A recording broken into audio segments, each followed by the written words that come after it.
Bass Case Season 2, Episode 14, Harmonic Minor Scale, Part 1. Like I've mentioned before, minor scales, there's more than one.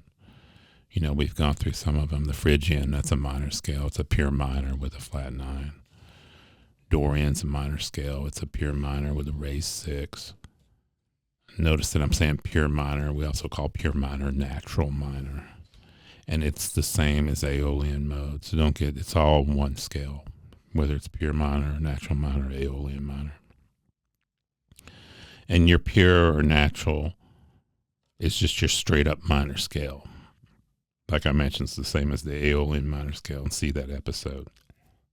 But notice what I did when I was referencing Phrygian and Dorian. I used the pure/natural minor as a reference point. That's what we do with scales and modes and lines. Of all the various scales and modes out there, and there are a number of them. I mean, we've gone through just 7 modes. There's others. There's whole tone scale, ultra dominant scales, various jazz scales, chromatic scale. But if you have a handle on minor and major scales, you can, for the most part, use those as a reference points for learning other scales, because basically it's just like major with a flat 3 or etc. You learn those, and then you have your foundation. It makes things easier to process and to file away for later use. You know, we do that in all things, right? Directions to somewhere. It's like going to the supermarket, but you turn right over at instead of left. And everybody does it, including musicians, all disciplines, all subject matters. And we do it with form and music. It's like a blues, but the turnaround's different. And humans love patterns. It helps us to understand. And we do it with the harmonic minor scale. Harmonic minor scale. It's like pure minor scale, but we raise the 7. Okay, so let's just review back just a little bit. Like I mentioned, pure minor is also known as Aeolian. C Aeolian, no shift fingering, 1-3-4, 1-3-4, 1-3. Here's number 1, C Aeolian.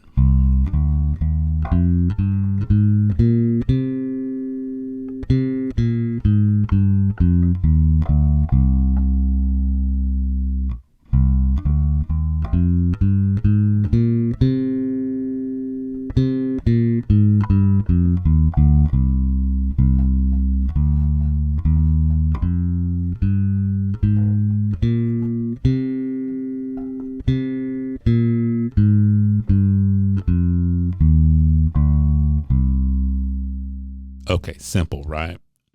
You've seen it before. If you've listened to and worked out the previous episodes, this should be easy to you. Patterns don't just make things easier to remember and process. They make new things easier to learn. Why? Because we don't have to reinvent the wheel every time we learn something new. We've already got it. We're just adjusting something. That's where I see a lot of my students have problems with. They didn't get the major scale down, so they're struggling with those lines, or they're struggling with getting a different scale, with getting Lydian scale down or Mixolydian scale, because the major's not down. Get the majors and minors down, all the rest of them will come up under your fingers with a little adjustment. In the case of the harmonic minor, the adjustment is the raised 7. Harmonic minor is pure minor or natural minor with the raised 7. Okay, here's C harmonic minor. Same fingering as the C pure minor I played in number 1, but I raised, or you may say sharp, the 7th. So the fingering is going to be 1-3-4, 1-3-4, 2-3. Here you go, C harmonic minor, number 2.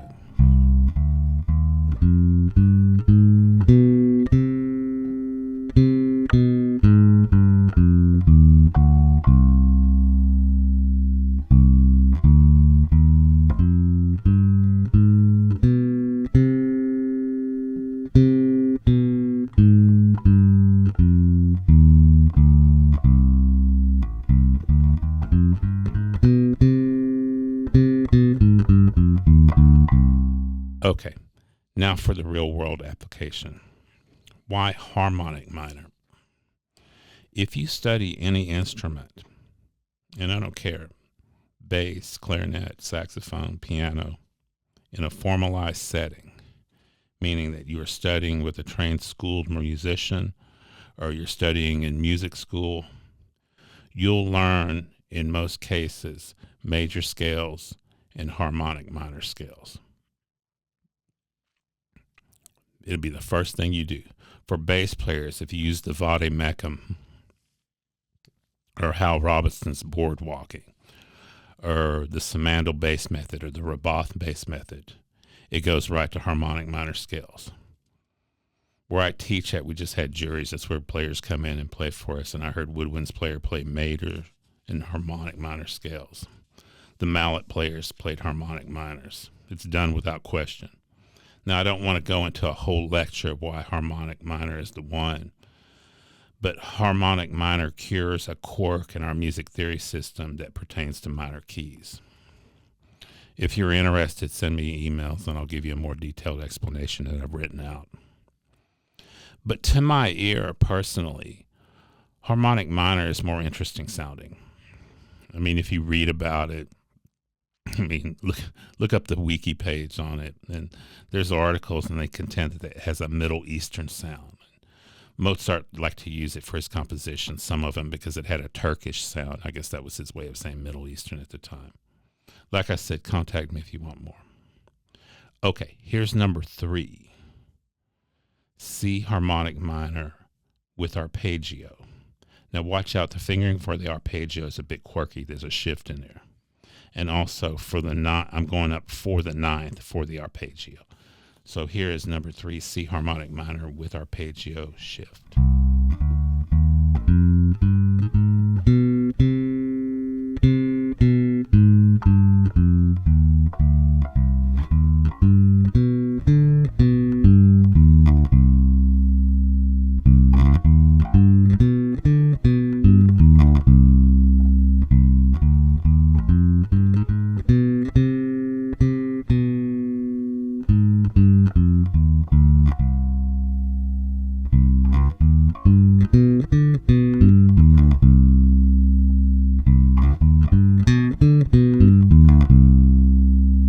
Okay, note on the video that I shift to number 3 finger, the ring finger, to make that arpeggio happen.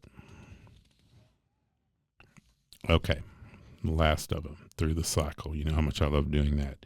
Here's harmonic minor, 1 octave with arpeggio, just like I did, but I'm going to go through all 12 keys through the cycle. Here's number 4.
That's harmonic minor scale 1 octave with arpeggio. Check out the videos on YouTube that follow so you can follow the fingering. If you have any questions, email me at phil@basscase.co. I'll talk to you soon.